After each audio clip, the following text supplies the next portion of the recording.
Good afternoon. Today we're going to be talking about why we should not abolish the Electoral College. The reason this conversation came up again was due to Congressman Steve Cohen. He was Tennessee's 9th District Representative, and during this year's first congressional session, he introduced a bill that would abolish the Electoral College. Throughout the rest of his speech, I'm going to be discussing why I think this is a bad idea. First, we're going to talk about what the Electoral College is. We'll then talk about the popular vote, whether it's good or bad. We'll talk about how population demographics come into play. We'll talk about how the Electoral College legitimizes a presidential win. And lastly, we'll talk about how it ensures equal representation for each state. So let's start with what is the Electoral College. First off, the Electoral College is a congressional compromise that was made to decide between a popular vote and the letting Congress decide who the next president would be. This was discussed and decided during one of the first congressional sessions. The Electoral College is a process and not a place. The process consists of 538 votes requiring a majority of 270 votes to win.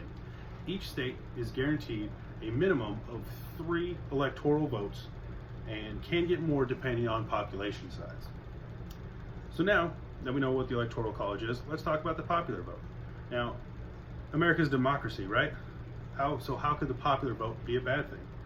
Well, I think that the popular vote would turn more into a popularity contest. I think that high population areas would rule the roost when it comes to a popular vote versus the Electoral College. I think that campaigning would turn more towards emotional appeal versus logical appeal, meaning that I think presidential candidates and politicians would be more focused on just keeping their voters happy and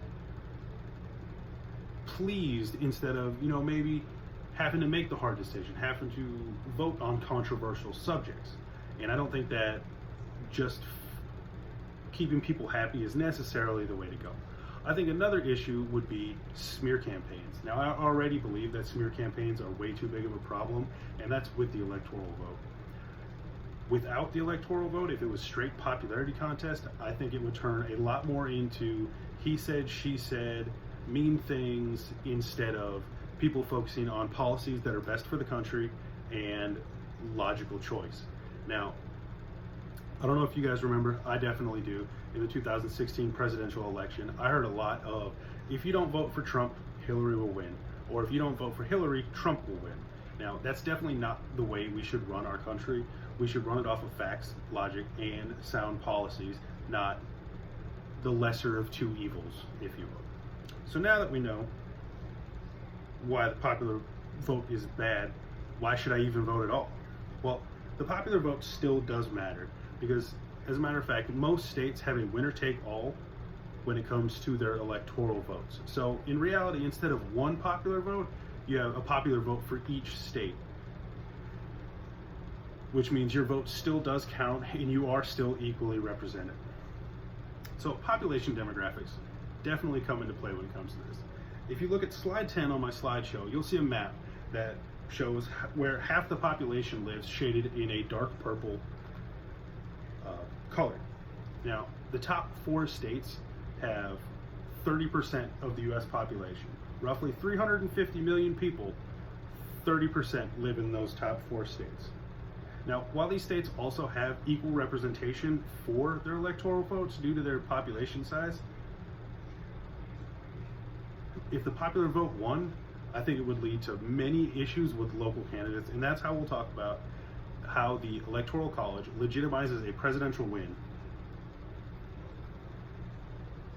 So, like I said earlier, the Electoral College requires a majority of 270 votes to win. Now, what this prevents is runoff votes. It's not impossible for there to be a runoff vote, but it's much more unlikely when using the system of the Electoral College.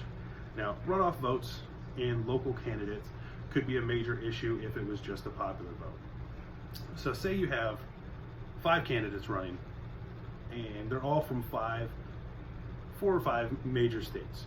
You could end up with the majority of these politicians leading with 20% of the vote. Maybe somebody wins with 21 or 22% of the popular vote. Now, this doesn't seem like a very good way to show equal representation for all states. So this could lead to a lot of confusion and a lot of animosity between people who, that 79 or so percent of people that didn't vote for candidate A that won off roughly 20%. And also with the popular vote, if we did require a majority, it would be a lot more difficult to require a majority. It would be a lot harder to count, and it would be a lot harder to rally all these people behind one or two candidates to have a majority effective like the Electoral College. And so lastly, we're going to talk about how the Electoral College ensures equal representation for each state. So first off, how each state gets their electoral votes is you're given one for each senator, and there are always two, and then you get one for each U.S. representative, which depends on your population size. So the major cities and the major population areas are still being equally represented by their electoral votes because they get more due to their U.S. representatives. Now what this does prevent is it prevents states from being forgotten. Now you have lower population states such as Wyoming, which has roughly 577,000 people. During campaigning, they could be neglected. They could be neglected during presidential policies as well. Because when you're thinking about a president going for, his initial election or their re-election, why bother in a state that has only 570,000 people when you can focus on an area that has 5 million people? So I think that this would lead to campaigning bias where presidential hopefuls and presidential re-electable hopefuls would be focusing on high population areas, and presidential policy bias would also possibly come into play. And lastly, we'll talk about different states require different things. What works for California is not going to work for Texas. What works for Texas is not going to work for New York, and vice versa throughout the rest of the states. So now that we've talked about all of that, hopefully you'll be able to form your own conclusion about why abolishing the Electoral College is good or bad for you. We talked about what the Electoral College is. Now you know if the popular vote is good or bad. You can see how population demographics play into it, how it legitimizes a presidential win, and lastly, you can decide if it really does ensure equal representation. Hopefully now that you've learned all this information, you can make your own informed decision, and we can either have a discussion or we can just agree. Thank you. Have a good day.